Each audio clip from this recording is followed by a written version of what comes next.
Hi, everyone. My name is Juan Francisco Hidalgo, and I am a program director for the Community Purchasing Alliance. This presentation here is to let you all know about the different programs that we have at Community Purchasing Alliance. So we want you to get to know us as a whole.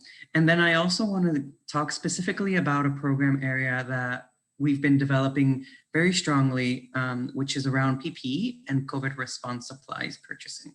So without further ado, let's get into it.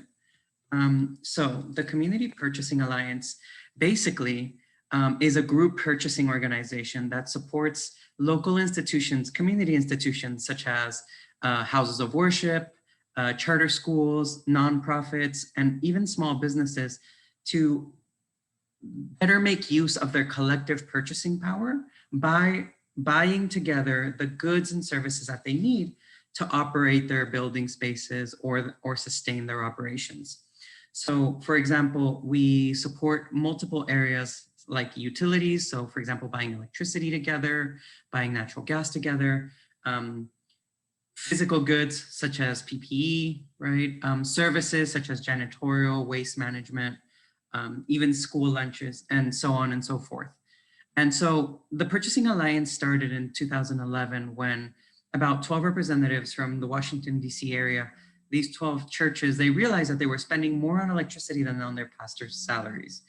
And so by working together, they were able to aggregate their purchasing power, and through a collective agreement with an electricity supplier, they were able to obtain a much more reduced price on the electricity that they were using.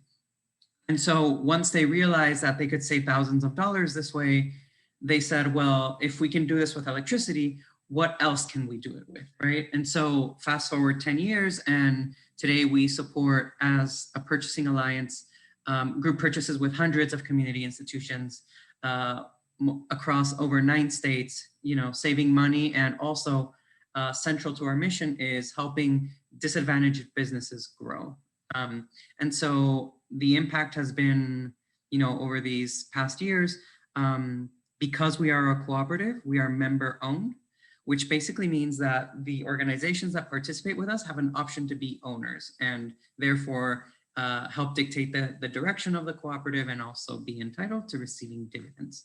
And so in 2019, we had 121 member owners, many more participating organizations that collaborated on over $17 million worth of purchases across 10 different areas. And about 43% of that purchasing volume went to person of color owned businesses. Also, environmental stewardship is increasingly a more and more important part of our values. And so we've also supported different community institutions develop solar projects on their rooftops.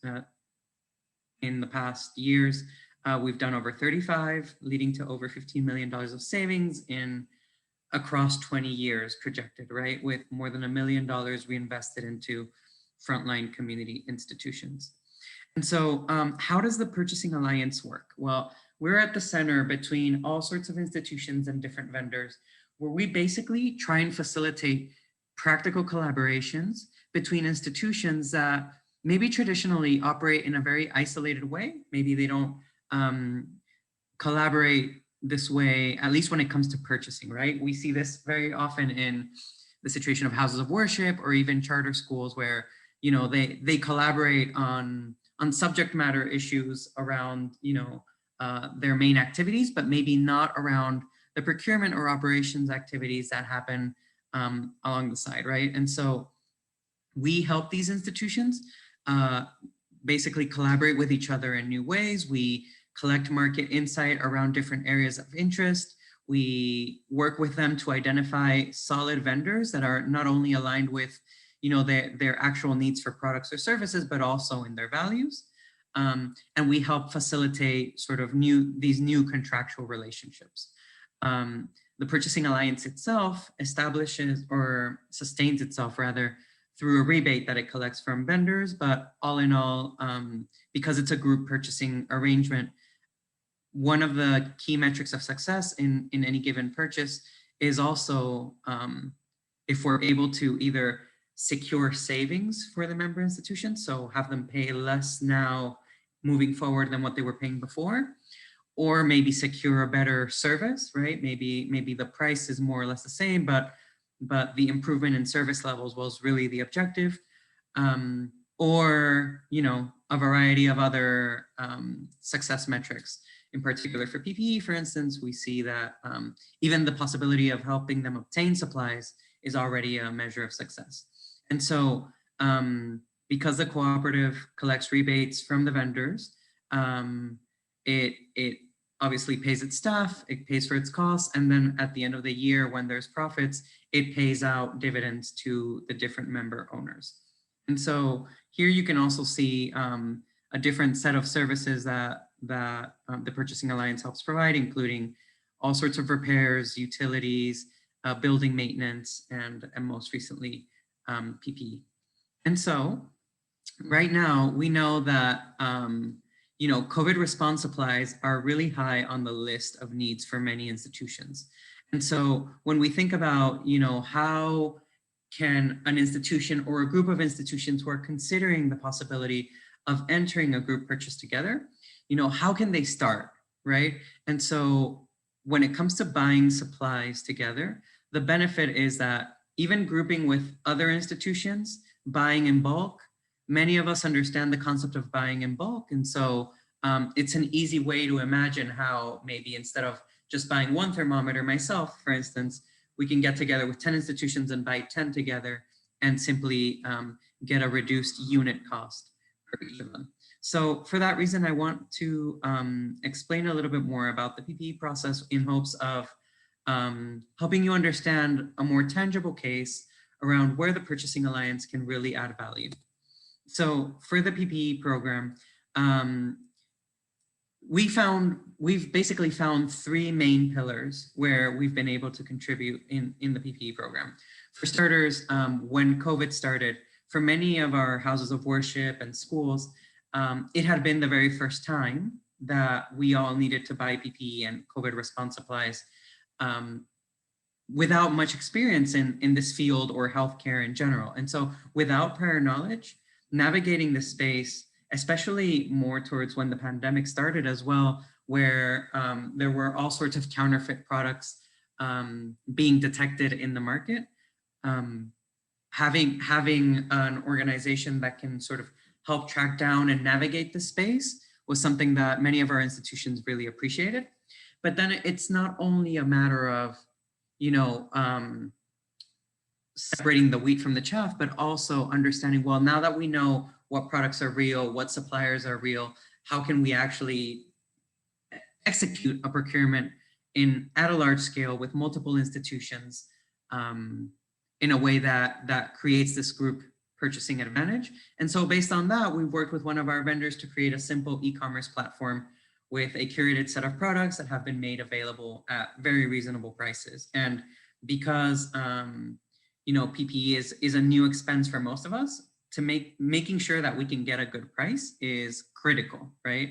And we've seen that institutions are able to save over 15%, sometimes 30% or more on their supplies because they are leveraging the group's volume and the group is leveraging their own volume as well. So it's a win-win, right?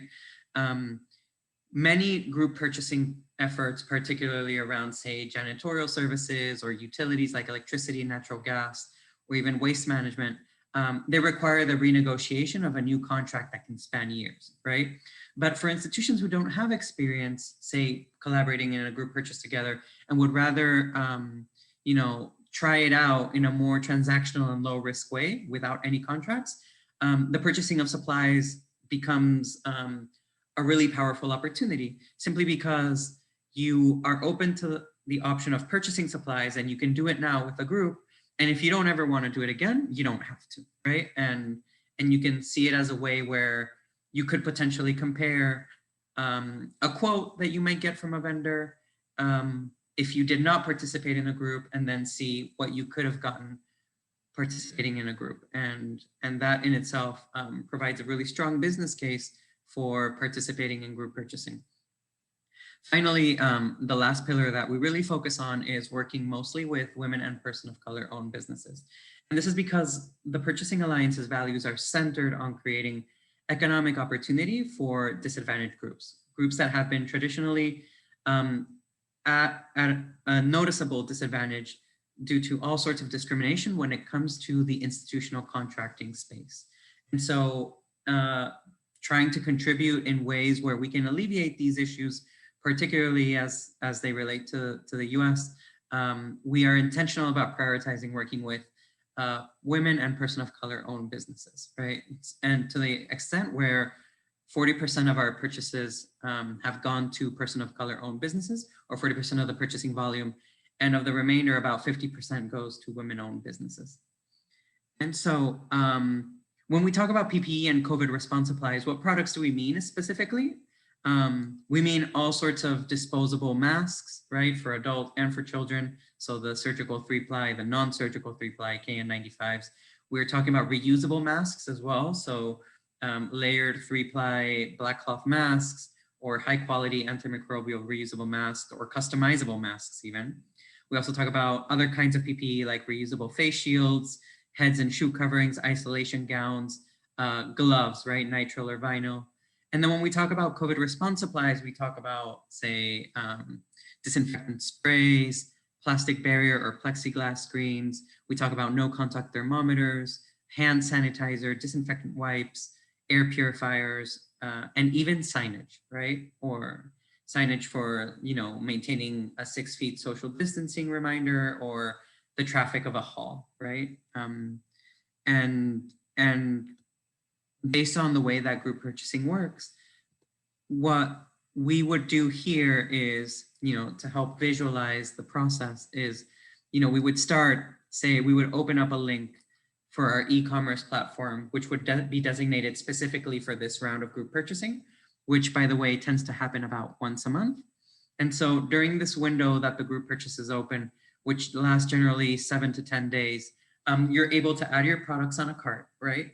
And you're able to see within each product how the price fluctuates as more and more volume begins to be tallied, right? So you can say, oh, I want to buy 10 packs of these masks. And then you will see for each product how the price varies, say, once you hit 100 packs of masks, 1,000 packs of masks, or 5,000 packs of masks. And you're going to see how this volume isn't just based on your volume, but rather on the volume that's being tallied by the entire group. And so you would check out just like you would check out for any e-commerce purchase, and then you would get a confirmation email after inputting your address and any special instructions. And then once the group purchase closes, that's when you receive an invoice for the final price based on the total group's volumes, right? So in a way, the confirmation email that you receive helps you understand the maximum price that you would end up paying, right? But the final invoice that you're going to receive is likely going to be of a smaller amount, just because the total of the group's volume is considered when developing the final invoice. And then that's it. All you have to do now is close out the invoice and have the supplies directly shipped to you. Now, if this sounds like it's a little too involved, we're also very happy to help out on a consultative basis as well. So you can reach out to me or to the Purchasing Alliance itself. My email is juan@cpa.coop. I think it was in the title slide. We're more than happy to help you place an order directly with our vendors. Sometimes you want to choose a specific vendor. Sometimes you want to be very selective on the specs of a product, or sometimes the group purchase timeline is outside of what you need individually as an institution in regards to your timeline. So for all those situations, we are prepared to support you. So feel free to reach out, and I look forward to being able to support you as much as possible.